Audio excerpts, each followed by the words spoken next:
Hello and welcome back to Tennis Unfiltered with me, James Gray of iNews.co.uk and the i newspaper, and Calvin Betton and George Bellshaw. It's a full house for the first time in I can't remember how long. We're going to look back at the US Open. We'll be focusing, of course, on the men's singles final that happened just 24 hours ago and Novak Djokovic's 24th Grand Slam title, but we'll try and take in the tournament as a whole, our highs and lows. I think I know what Calvin's high is going to be, and I think I know what Calvin's low might be as well. But we'll go through all of that. But there is only one place to start. I know I say that a lot, but I think it probably is most appropriate. It's the men's singles final. Novak Djokovic winning in straight sets. I think, as most people predicted, I rather optimistically predicted that it might go to 5, but maybe there was never any chance of that. 6-3, 7-6, 6-3 it was in the end. Right, I'm going to ask for some positivity around this because I'm conscious from the conversations that we had in our own WhatsApp group over the last 24 hours that it wasn't the most enjoyable final in the world. So does anyone, Calvin, I'm tentatively looking at you, does anyone have anything positive to offer about that final? Not a great deal, if I'm honest. I mean, I'm sure Novak Djokovic fans will have something positive to say about it. But it was strange because I thought it was pretty boring to watch, but I don't even think it was that high level, to be honest. It wasn't like where we've spoken before about the Nadal Djokovic matches, where basically you get the same point over and over, but you can only sit in awe, really, of the ball striking and the level of the rallies. I found them a bit repetitive, but there was no question that the actual level was high. This one last night I thought was kind of mid to average level, and every point was the same, which I think you're kind of always going to get with Medvedev, like just because of the way that he plays, and that's no real criticism of him. It's how he's got to win matches. But there just wasn't any. I mean, I texted in the group about halfway through the first set saying there's no way that Medvedev's going to win this match. And just because there was just no jeopardy, there was nothing compelling in it that you thought he could get better than this. He kind of was doing what he does, and Djokovic was kind of doing what he does a little bit better. And Medvedev's game, for all that certain people like to bang on about how he's a great problem solver and has all these different tactics and what have you, what we saw last night was he basically did the same thing for about 3 hours. Nearly won a set, but I think even if he'd have won that second set, I think he'd still have probably lost like 3-3 from there. George, I'm hoping you are still there despite the problems with your internet connection. I can't see you, but I'm going to assume you are and ask you a question into the dark. Did you enjoy any of it? It's hugely disappointing. There is no George Bellshaw there. Unfortunately, that's all right. My next question that I've got written down is one that's aimed at Calvin anyway, so we'll crack on without George. A full house is too much to hope for. Clearly, Calvin, a question from Linny Pin on Twitter. Remember, you can always get in touch on Twitter at @UnfilterTennis, and you can ask a question in the pod. She says, "What was preventing Medi from changing his return court position? Stress of the occasion, the opponent too tired to think, and also I saw someone talking a lot about." That Djokovic serve and volley out wide in the deuce court, and how basically it was guaranteed points for Medvedev. It did surprise me that he didn't try anything different. Well, yeah.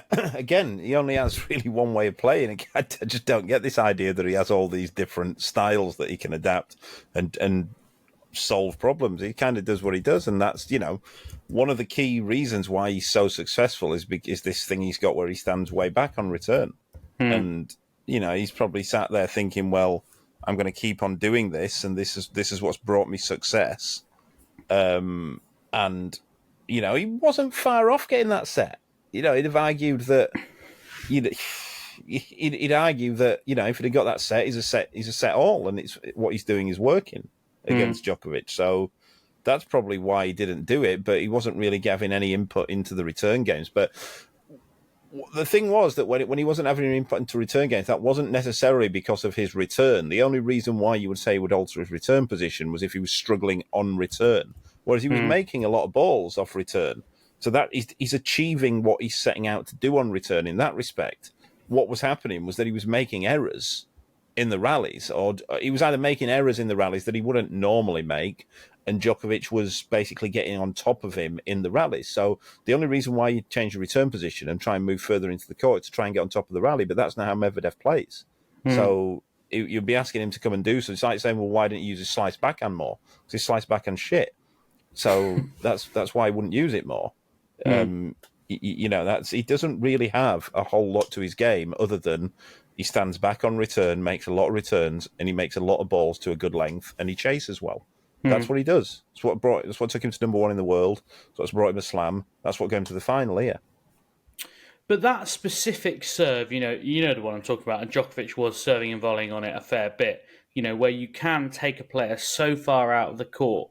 Do you not think, even if he's just doing it on the juice side at Medvedev, do you not think at some point he thought, I'm having so little success on this particular serve, I'm going to go stand up on the baseline and take my chances? Well, he can do that, but then all that's going to happen then is Djokovic is going to start serving tee more, and Medvedev doesn't feel comfortable with his backhand return off the tee. He can't take it early. His body, his limbs are too long. His arms are too long. So yeah, you can say that absolutely. You're going to get caught in a wide serve if you stand way back. It's one of the basic tactics of tennis. But if you move further forward, he's just going to start serving tee more, and he obviously doesn't fancy his backhand return or his forehand return. What he also could do, Medvedev, there is he could just serve hard, flat body if he's standing further in, and he's going to catch Medvedev out there because his shots are so gangly. Yeah, so that's the basic thing, right? It's a technical issue that his game style is almost evolved by necessity, right? Yeah. And it's also one of the problems that I don't see where he improves, because he'd be a whole lot better player if he was better in the mid-court, but he's not. He's pretty bad in the mid-court. He can't really hit with...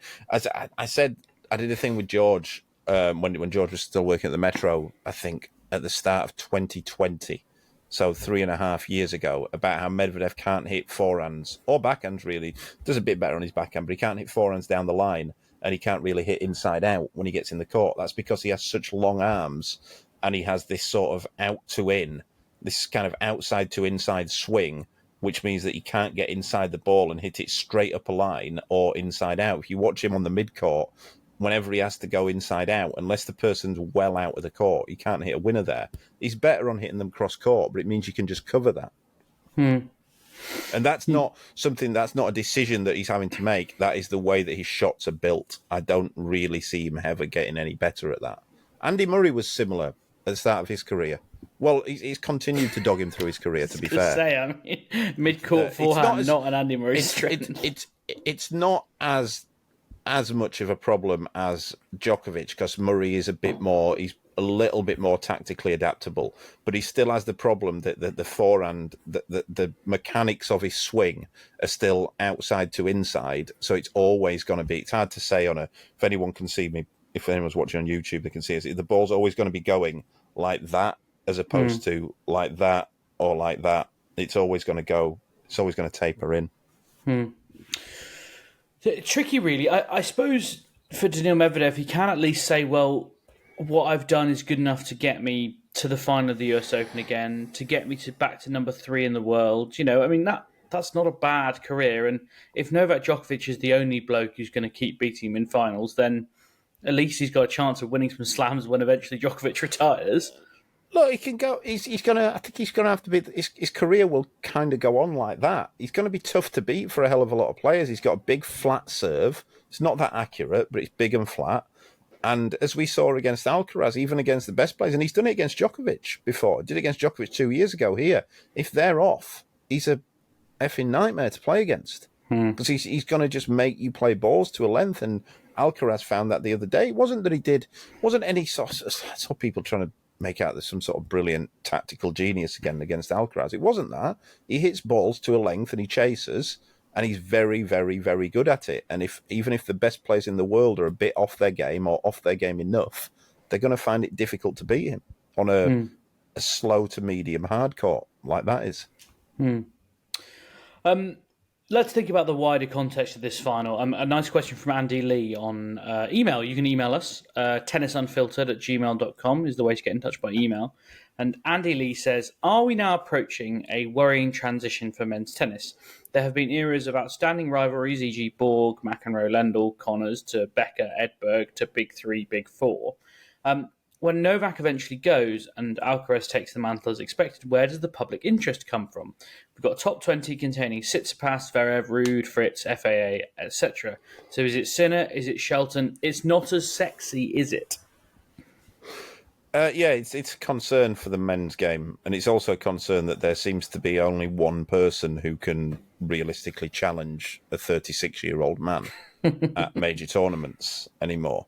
And that would be a concern for me, that, you know, if it's not, and vice versa, although I know Medvedev beat Alcaraz now, but you think it's basically just those two who are going to win the slams. And I don't, you know, as you saw, I mean, even Zverev said it himself, the rest are multiple levels below. You know, so I do think it's a concern. Yeah, it's a concern because the other players are just not good enough. Like, you know, like, Tsitsipas isn't good enough. Tsitsipas is just nowhere near the standard. I think he's worse than what he was 4 years ago, if I'm honest. And his head's gone. You know, you can see that. The other players, for players at the top of the game, there's a lot of very one-dimensional players there. Zverev, Sinner, guys like that. They're just exceptionally one-dimensional in how they play. And the best players in the world will just find ways to adapt them. And there always will be ones who've got like little kryptonites for them. Like, I don't think Alcaraz particularly enjoys playing Sinner. But the problem is Sinner doesn't get to the point where he's going to play Alcaraz often enough. Zverev, I don't think Djokovic doesn't like playing Zverev. I don't think. But again, Zverev just doesn't beat enough top players to get to play him often enough. So I think Medvedev, I think you've got Alcaraz and Djokovic who are both playing at exceptionally high level at the minute. I think Medvedev is there most of the time, or he's the most consistent of the bunch below. And then I think the others are a good 3 to 4 levels below what they are. George, the question is, are we worried about life after Novak Djokovic? I had someone, a regular correspondent, he likes it when I say that, saying to me, can we please start talking about how Big One era isn't very interesting? There is a point that once Djokovic retires, Alcaraz is the big one, and who can get near him? There's something to be said for this group of players not being able to touch them. Yeah, I mean, it doesn't look overwhelmingly positive right now. I think it was, as I said the other day, it was a good win for Medvedev against Alcaraz. You know, if he was getting tonked in that match again, you're really starting to think, God, if Medvedev got leg level on Alcaraz, who the hell else is actually going to do some damage?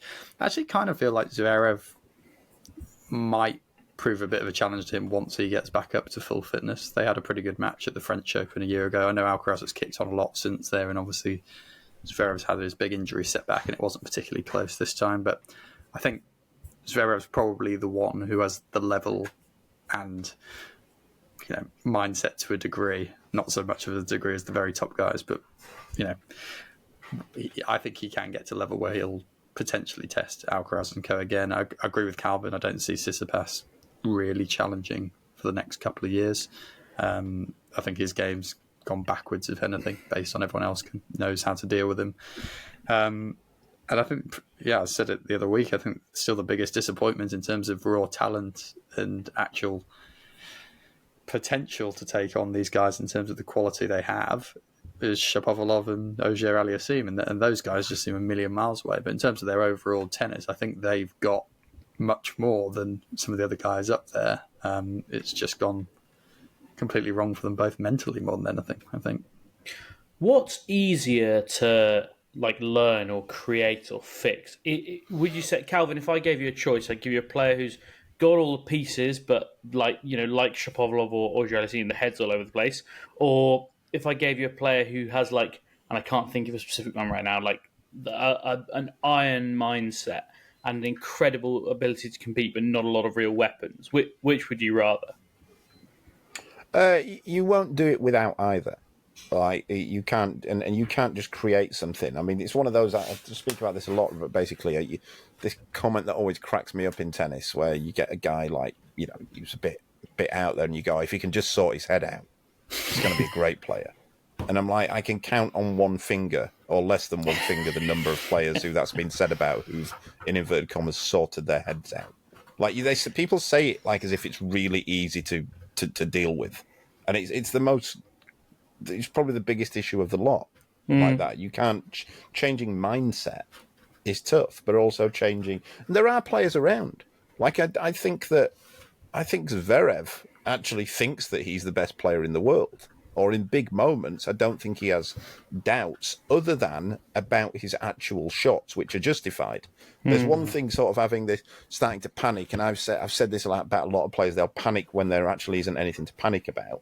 I think Zverev's meant purely on tennis. I think he's an absolute idiot off the court, but purely on tennis, I think his mindset is around about right. But he's also clever enough to know that his second serve isn't very good and his forehand isn't very good. So that's just more realistic. Whereas such as Felix and Tsitsipas and, I mean, I don't even know if we could count Shapovalov because he's never been to that level, really. Like, he's never had any of these major wins like we're talking about. Or Sinner. Like, I question whether they really believe that they're... Again, as I've said it before on the pod. There are two things that will take you to the top of the game. You've got to be good enough, and you've got to believe that you're good enough. And if you've got both of them, you'll get to the top of the game. And if you've only got one of them, you probably won't. And I think it's interesting what you kind of alluded to there is intelligence can be a real setback for these guys. Like, you sort of need to be able to delude yourself. You cannot possibly know your weaknesses.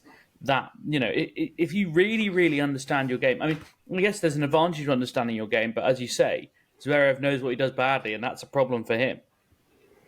It's beyond that. It's like when we talk about choking and bottling, I often think that that's just lack of preparedness that means. And I don't mean that in a critical way, but you look at the guys who we think they don't bottle it. Well, there's, Alcaraz, Djokovic, Nadal.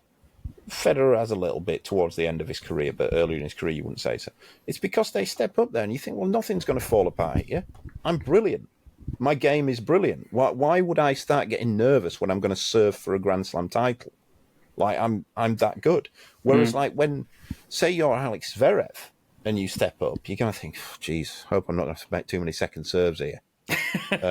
or like, you're Tsitsipas and you step up there, you think... I tell you what, I hope I can just hit forehands, because if I have to hit some backhands here, there could be a problem. Whereas if you're, it's not often, it's mainly just intelligence, as you step up. And, there's other players who do it. Like, if you don't have a huge serve, there's this thing about, like, I think, a lot of people have said that Dan Evans has bottled a few matches. I don't think it necessarily is bottling. He just doesn't have a serve that you can go... That's nailed on. He's going to go and serve, he's going to go and serve 4 big serves down. That's just not the way he plays. So he's going to have to get into the points and win it in the points. And everyone always used to go. I remember someone used to go like Roddick's unbelievable at closing matches out. Yeah, have you seen his serve?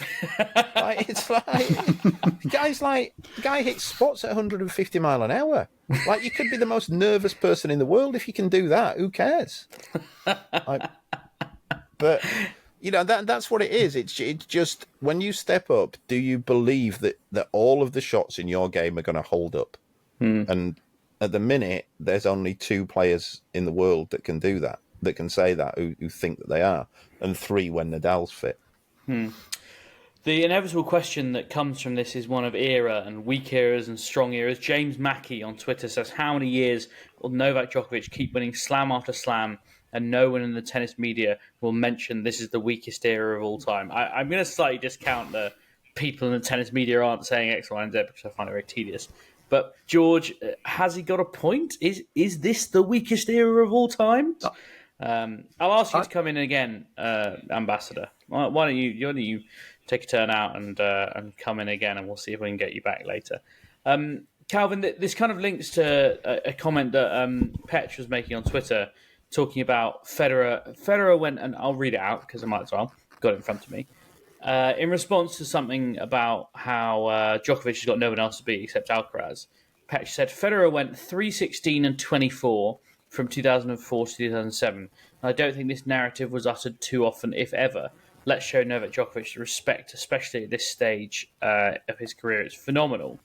Calvin, there's a few bones to pick out there, aren't there? Yeah, I mean, that era always gets talked about. It's the stick that's always used to beat Federer in the greatest of all time debate, that he won most of his titles and in his prime in a pretty weak era, which it was a pretty weak era. I think this is a weak era as well, to be honest. I'd say even this is probably weaker than the one that Federer came into. The one that Federer came into had some really, really good players that probably weren't quite at the level to win slams, or enough slams, or or were enough good to win slams. You had the bit of pluralization here. You had your Hewitts, your Safins, your Roddics. Those guys had, on form. It's a little bit different, actually. I'll tell you where it was different.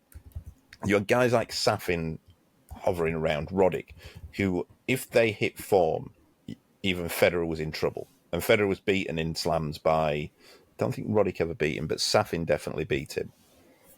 Whereas these guys now, you don't think that if they're on form, they're going to beat these guys. They're just not very good.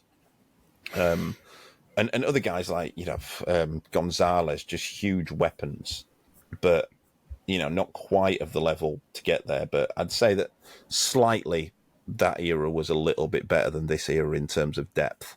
This era now, I don't know if you call it an era, but where we are now in the men's game, it's not great level.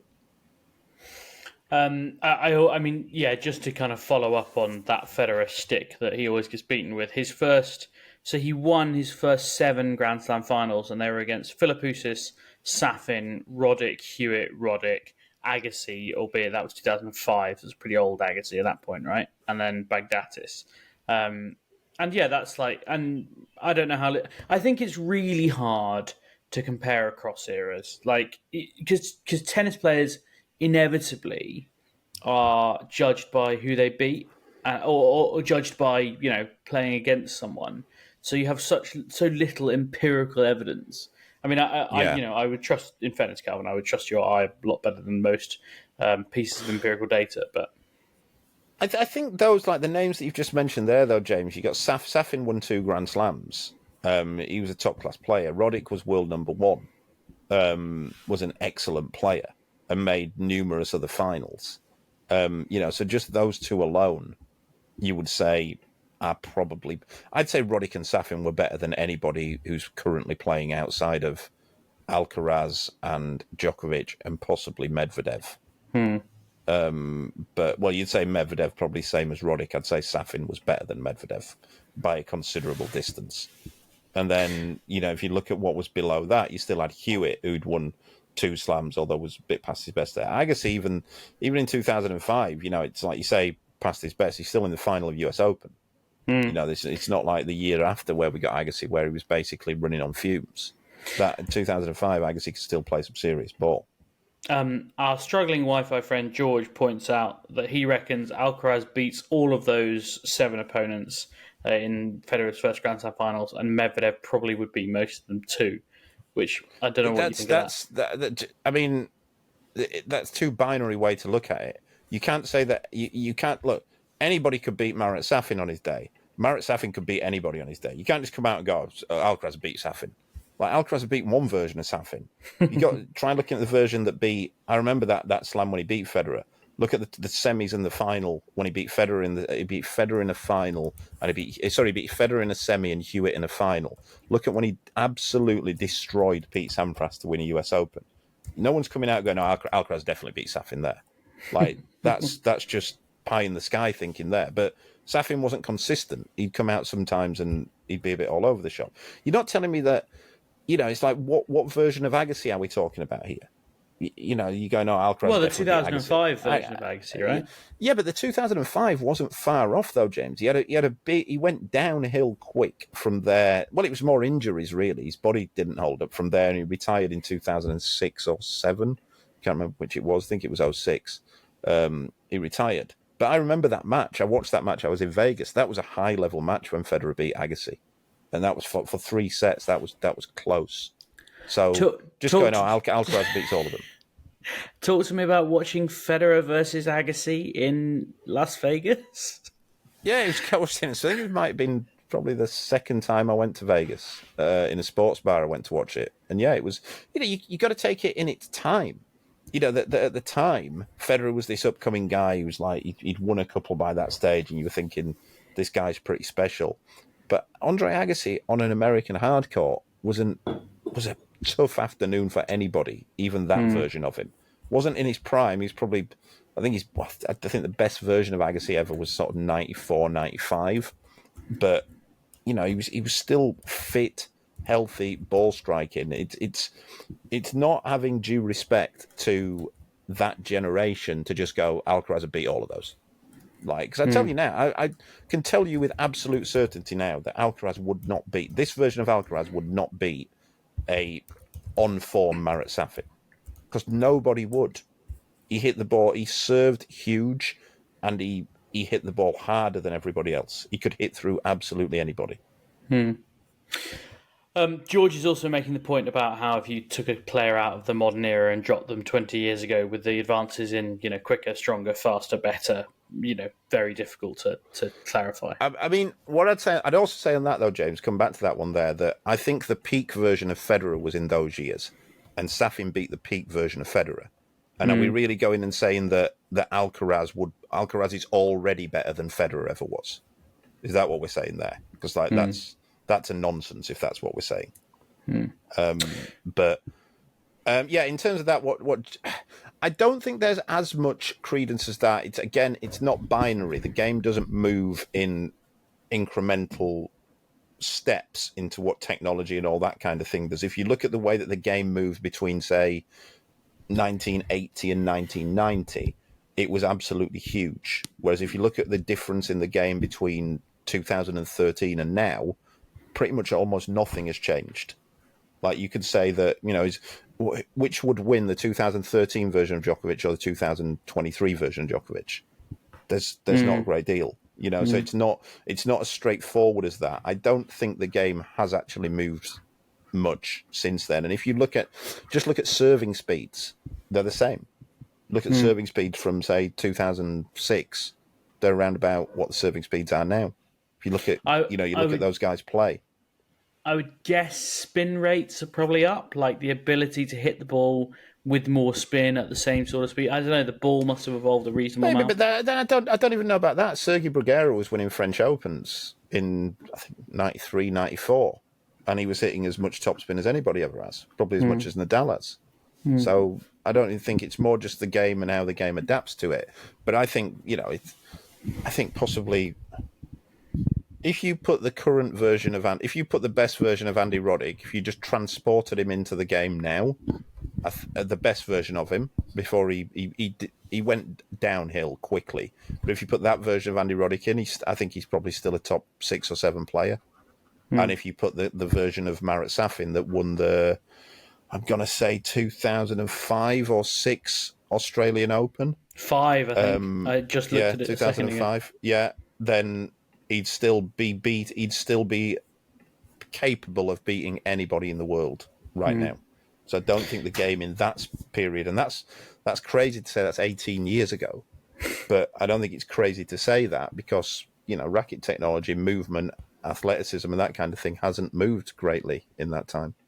Just a little frisson. Do you know who Marat Safin beat in the first round of the 2005 Australian Open?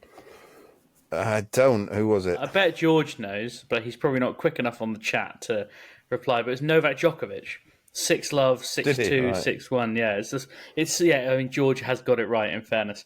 I think it's got sort of in kind of Djokovic circles, it's got semi-legendary status, that match, as something that really kind of, and I think he's talked about it. It was a match that taught him how good you had to be.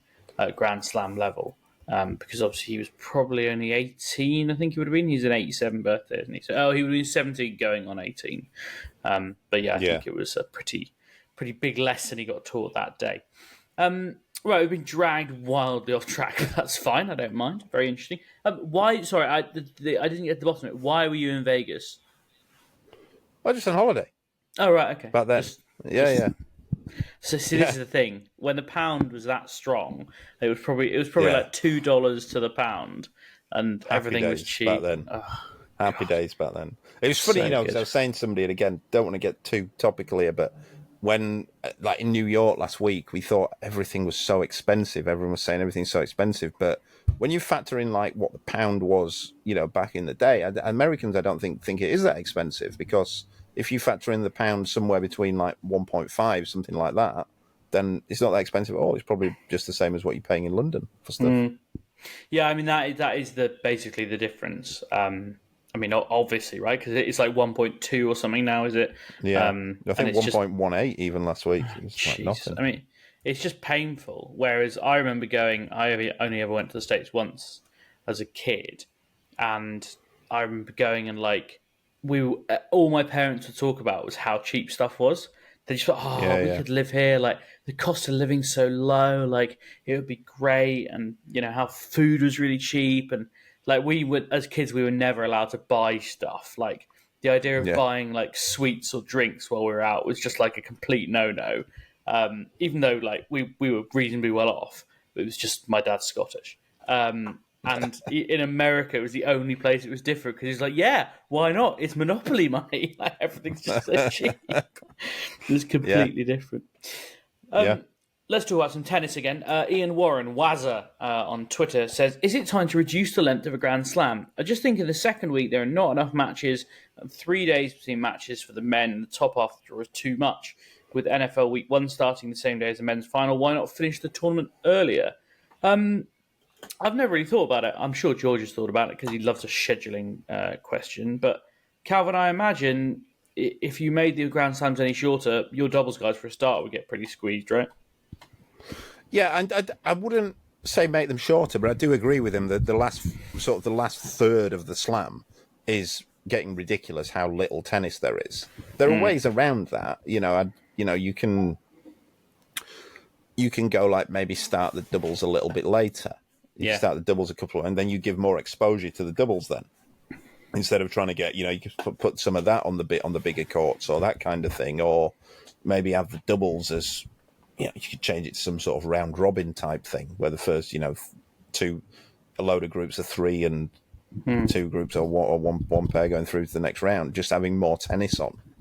But I mean, there is tennis on. That's another thing, and again, that's something that tennis needs to get on with. It's like there is tennis going on in those times, but they just don't show enough doubles. There's doubles matches going on the outside courts, and they're attracting big crowds, but I do think they need to find some way of doing it, whether that be spreading, another way, spreading the first rounds over 4 days instead of 2 and doing it that way. It's not a major problem to have, 2 or 3 days off or 2 days off or something like that. That could be a way of doing it, but it does get ridiculous whereby the second Tuesday, you've basically only got 2 matches to watch in a session. Yeah, I mean, I always feel it keenly as a journalist because, like, the first 4 days are so insane because there's so much going on. And then the contrast with the second week where there's so little going on. I guess it all comes down to, in the end, do the broadcasters feel they've got enough tennis to fill the hours? Because that's one of the reasons tennis is such a valuable product, because you can have, like, 15 hours of coverage for 8 weeks of the year, which is loads of hours, It's not just quantity, obviously, but that is a consideration for schedulers when they're like, we've got a live sports channel here and we don't have that much. If you've only got football's only 90 minutes long. And so you do want that kind of, that bulk. And I suppose that's what tennis provides. I mean, I've always said that I think Wimbledon, when they had the middle Sunday off, was about right. The scheduling was about right there. You had the 1 day off. So I don't know, maybe start it on a Tuesday or something. I think then you can. the thing is with middle Sundays, it was illogical because it's one of the few days that lots of people have off. Like, so can Yeah. actually go and watch 10. Like, so that I think, to be honest, and It I've was said more this- that I'm saying it was more that 13 days, I think, was Right. about right. Yeah. I think, and it's not practical in a lot of ways, but I actually think 3 weekends would be a better way to do a Grand Slam. And like do Saturday, Sunday, maybe take both Mondays off, first and second Monday off, and have Saturday, Sunday of the weekend before the first week, and then play through the week, and then Saturday, Sunday again, then Saturday, Sunday again. Because that's prime time. Like, that's when your TV time's most Too valuable. scattered, though. It's too scattered. Like, I think you lose the then it's narrative like, by then. yeah, I think, I do think it's just noticeable that how quickly the life goes out of a tournament, I think. Even when I was there and I'd left by my last day there was last Sunday, and it was noticeable that on that Sunday there was just hardly anyone around, like the player restaurant and the player lounge and that kind of thing, from a couple of days before where you couldn't get a seat at a table. Yeah. That it just gone so quickly. But yeah, again, they'd argue though, powers that be would argue, why would we want to reduce it? We're selling out every day, and there's plenty of tennis to watch. Yeah. That's exactly it. The commercial pressure isn't there to make the changes. They won't. They'll never reduce. They'll never have more days. It's more likely they'll go to. It's more likely they'll do what you said there, Jim. It wouldn't surprise me in the next 10 years if they start doing. Well, French have already done it. French They've added already an do it, extra yeah. day. Yeah. So it wouldn't surprise me if we start doing Saturday, Sunday, or starting the Saturday before and doing it that way. Yeah, Wimbledon won't do it for a while because they've already done one big change and they're still feeling queasy about that. So they'll need 10 years to recover. The grass is also a problem for that. They couldn't have. I don't think you could have an extra 2 days on the grass. Right. The courts, would Even be though just it would be right the same state. amount of wear. Because it'd be the same amount of tennis. Right? Although you'd be more concentrated on courts, I guess. Yeah, and also they'd have to let people practice on those days, so the courts would still get used. Yeah. Like if you did it like that at the other slams, you'd have to players want match court practice, so you'd have to let them have it. So I think that you wouldn't have the same way. You'd have more. Yeah. Let's move on to a couple of questions I got about the women's draw, because we obviously talked about the women's final a bit yesterday, but just looking at the sort of more wider questions, something from Mark, aka Dr. Handsome from Darwin, who has been in touch before, and he said lots of lovely complimentary things about the podcast. Thank you, Mark. Quick question for you lads. Iga Swiatek is clearly the world's best player. I mean, some might take issue with that now that Sabalenka is the world number one. But anyway, yet I think probably when he sent this email, she was still number one. Yet her marketability seems to be so poor. Why do you think this is? Well, I can kind of speak to it a little bit, Calvin, and I'll obviously let you come in afterwards. But she is now an IMG client, who are the most successful managing agency in the world. And she has signed a couple of pretty big deals in the last 3 or 4 months even, including a big ambassador deal with Visa, I think it was, and 1 or 2 others. So I think that is changing, and her, the amount of money she makes, the amount you'll see her on billboards and adverts will change. But there probably are reasons, Calvin, that she's not up till now anyway, and it's probably been the most marketable, and it's probably not just related to who her agent is it? No, but again, I don't think it's something that she would care about.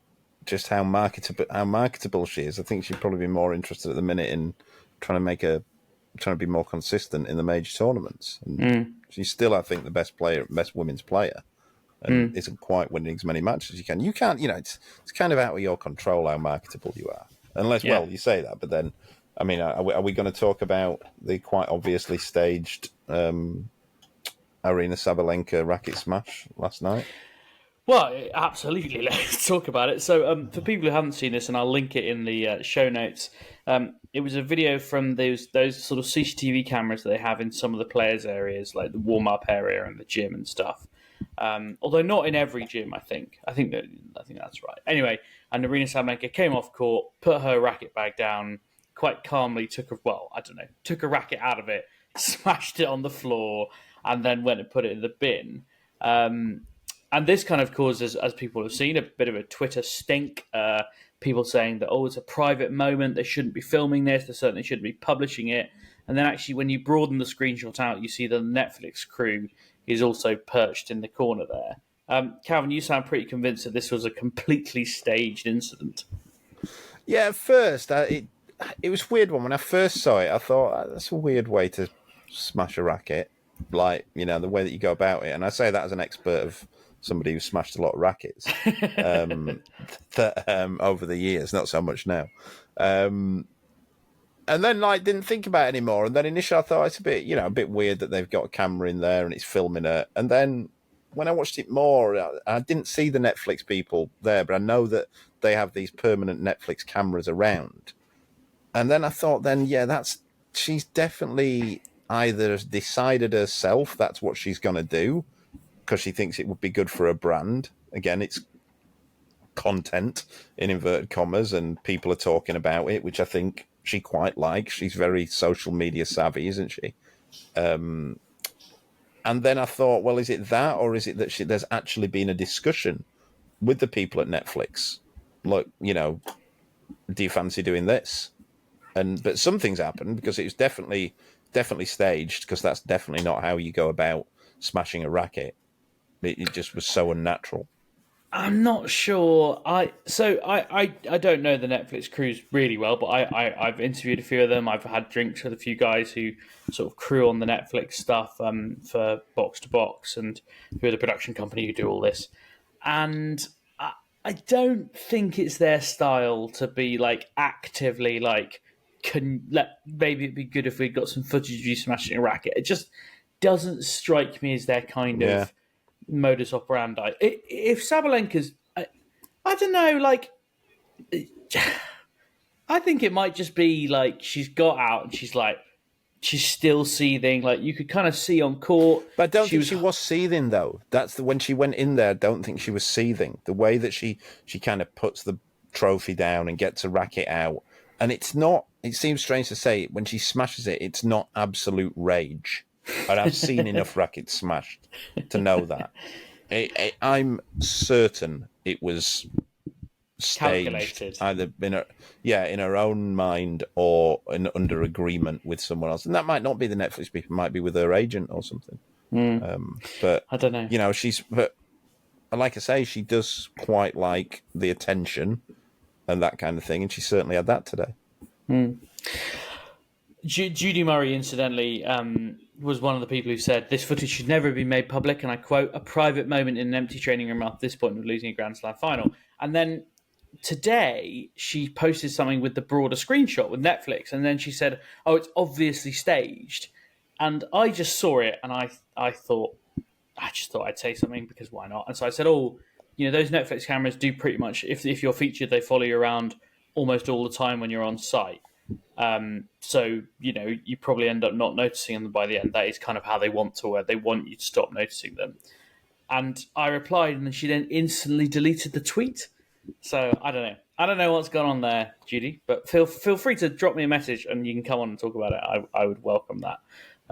Mostly to hear an argument between Judy Murray and Calvin Betton. I think I'd pay quite a lot of money for that one. But anyway, I just to come back to the question from Mark, I think, to be honest, one of the reasons Iga Swiatek has been less marketable and less popular is that she's from Poland.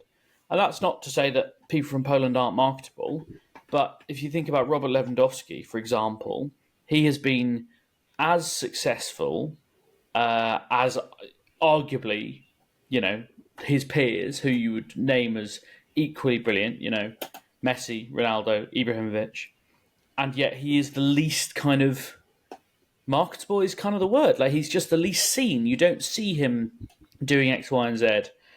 And I think it's partly to do with the market that, marketeers want to hit. Lionel Messi, Cristiano Ronaldo, they hit a massive South American market. They've obviously broken America in a whole new way. The Polish market, the Eastern European market, are advertisers that interested in that? Depressingly, probably not, because they don't think there's as much money there. I think, ironically, Poland's a really growing economy, and it's a country with actually loads of people in it. And it's why it's been quite successful in sport recently. But that's just my 2 cents anyway. Let's move on to a question from Claire Hannon, who says, "Where do you see Coco's career going forward? And would this have happened without Ostapenko taking out Iga Swiatek? And finally, does she need and still need a new forehand? We'll maybe leave the forehand to the end, Calvin, because I feel like we may have done this to death. But do you think if Ostapenko hadn't beaten Iga Swiatek, that Gauff still would have got over the line in the quarterfinal and beyond? No, I think Swiatek would have beaten Gauff. I mean, I know she beat her the last time she played. Gauff beat Swiatek the last time she played, but their records are so dominant. It's still 7-1, yeah. Yeah, you'd be crazy to say that she'd have won that, but she didn't beat her. So, you can only beat what's in front of you. I expect that, being that if she keeps Brad Gilbert on board, being that Swiatek does have a tendency to get knocked out in in about 50% of the slams. She seems to have a loss that you wouldn't really expect at all. I could see Gauff picking up a couple more because I think that there's a place where she becomes maybe the second best player. And I'm not saying going on and win. There's a period where I thought she'd win 10 or 15 slams. I don't think that'll be the case now. But I could see her ending up with 6 or 7, maybe, just by... it's tough to say because maybe Swiatek just gets more consistent. But then we don't know. Maybe, Rabakina's a hell of a player. Sabalenka will certainly win some more, I think. Osaka's coming back, and she says she's going to play an even bigger schedule. I mean, that's a wild card, isn't it? We don't know where that lies. So Yeah, that's true. Women's tennis is just like, again, I keep saying it's so hard to predict. Like, it's probably less than a year ago that we were listing all these players who you thought, tennis, and I'm not saying it's not in a good place, women's tennis, but the players who we were listing back, a year ago, 18 months ago, Raducanu, Andreescu, Anisimova, players like that, are just miles off. And it's not like they're old. They're all younger than 25. Yeah. And, Barty's retired. Who would have thought that? And, but then here we are. This is what, this is where we're at. So, saying where does Coco Gauff's career go? I think she'll win more slams. I don't think she'll challenge as the best player in the world. But that, Interesting. I wouldn't surprise me if she did either. You mentioned Naomi Osaka. I mean, she was actually in New York doing they do a mental health kind of, I guess, seminar. It's like a Q&A with Michael Phelps, among other people, which is pretty interesting to read, actually. And it just made me think, like, Naomi Osaka is a really unusual, introverted individual. I don't know that tennis has had someone like her maybe ever. But I think a lot about some of the players who've come back after childbirth and how different they've been. I mean, Alina Svitolina is a great example. Like, she's a completely different person now, I think. And certainly a different player. Like, she's just it's like a switch has flipped. Like, she was such a classic sort of, would be good enough to make a quarterfinal and then would bottle it somewhere along the line. And now she's almost the total opposite. She's just scrappy and gritty and has no fear. And I wonder, and it's very reductive to say, oh, childbirth does this to someone. But I do wonder if Naomi Osaka is going to come back and just, because, her game was all there. Like, Calvin, you were saying earlier about players who, or if they can sort their head out and they never do. I think I don't think with Osaka though, it was a case sort of head out. She's won 4 majors. Yeah, it's not like Svitolina where you can go yeah. I'm still to be convinced that actually Svitolina's Svitolina was a good player before. She's only had 1 tournament where she's done better than the quarterfinals. Did she make semis at Wimbledon? Yeah, she made semis at Wimbledon and quarters of the French before that. Which that's a run that would give you world number 2 in the women's game 2 years ago. But it's still kind of like where she's around about what she's been capable of before. I think, it's like, I think she seems to look like she's enjoying it more now. Yeah, I mean, I think that's it, Calvin. I think that's the one. Is that she has a different demeanor on the court as well as similar results. With Osaka, it's just going to depend on how much she plays, whether she wants to play. If I'm absolutely certain that if Naomi Osaka plays a full schedule, then she's going to win at least another 4. Because she's probably still, I don't know if she's better than Swiatek, but she's capable of just beating anybody just Yeah. by the way she hits the ball. And she has the mindset to go and win when it's at the back end of tournaments. But I think that's a big if, because she's going to have a child then. And she just has so much more. She seems to have a lot of interests outside of tennis. And you never know. She's saying that she's missed the game and she wants, and she seemed honest when she said that. It's just going to be whether she actually really wants to be a tennis player, which she might not, and that's perfectly fine. Yeah, and saying you miss it is completely understandable. But then, if you're all of a sudden playing a 500 in some place you've never heard of, and losing second round, do you still love tennis at that point? That's really when you've got to find out if you love it. I've got a few other comments, less questions, more comments from listeners, kind of to do with our discussion the other week, Calvin, about the best tournaments to go to. Jenny says another good tournament, 250, is the Moselle Open at Metz, a lovely old town, indoor in November, which I guess that's probably one of the sort of, it's not a challenger, it's 250, but it's probably a French tournament. I seem to remember they get really good crowds at Metz, right? They probably sell out quite regularly. I mean, in France, it's in general. I mean, Luke's actually playing in Rennes this week, and there was a video earlier. One of the other players posted it that they have full on light shows before the matches. It looks like the ATP finals. That's a challenger in Rennes in France, especially around this time of year in France. I think kind of autumn time they put on some real big they have a couple of main tour events, and they've got loads of. I'm going to Saint-Tropez for a challenger next week. They've just got loads of. You just love their tennis. Yeah, mad for it. And she also says Kitzbühel outdoor is a good late summer event, and a picturesque Austrian town. She says, and I have been told before that it's the swing we take the piss out of, but apparently it is basically what you want to go do. It's like Gstaad, Kitzbühel. Carolyn has also been in touch on the same topic. She says, just thought we'll give my 2 penneth on tournaments to visit. I agree with George. Monte Carlo is fantastic to visit. We stayed in Menton, which is a nice town, just a train ride away from Monte Carlo, and obviously much cheaper. Great tennis and wonderful views. I also loved Rome. I went in 2007, watched an Italian beat Federer, fabulous atmosphere. Madrid, great too. And you have a great view of the practice courts, which I think is a really valuable thing. I always tell people when they come to Wimbledon, I'm like, go and watch practice, because it's the closest you'll ever get to somebody's guts, and it's utterly fascinating. And Jill says, enjoyed Basel, nice city away from the tennis. We got a train to Lucerne, which is lovely. Unfortunately, Federer pulled out with injury the year we went. And finally, been to Kitzbühel twice. Not always the best lineup, but the views are fab and the Bratwurst. So Kitzbühel seems to be the winner at the moment. Always keen to hear what people say about tournaments they've been to, mostly because it informs my budgeting decisions for next year when I go into a meeting with my boss and go, oh no, I think it'd be really interesting if we went to Kitzbühel actually. Yeah, there's some really interesting stuff there. And I just have to make up on the spot and then not say wine. There's a couple of news bits that we've kind of missed out, Calvin, over the US Open that we've talked about kind of privately and not on the podcast. One of which is the proposed ATP-WTA merger, and the other is this WTA Finals story. I guess we'll start with WTA Finals thing because there's a bit more meat on the bone and it's not in the realms of speculation. The WTA Finals is not going to Saudi Arabia, so well done WTA for not taking the Saudi Arabian dollar this year. I suspect it's a temporary state of affairs. Slight miscue, I suspect, that they are having it in Mexico the day after the Billie Jean King Cup finals in Seville.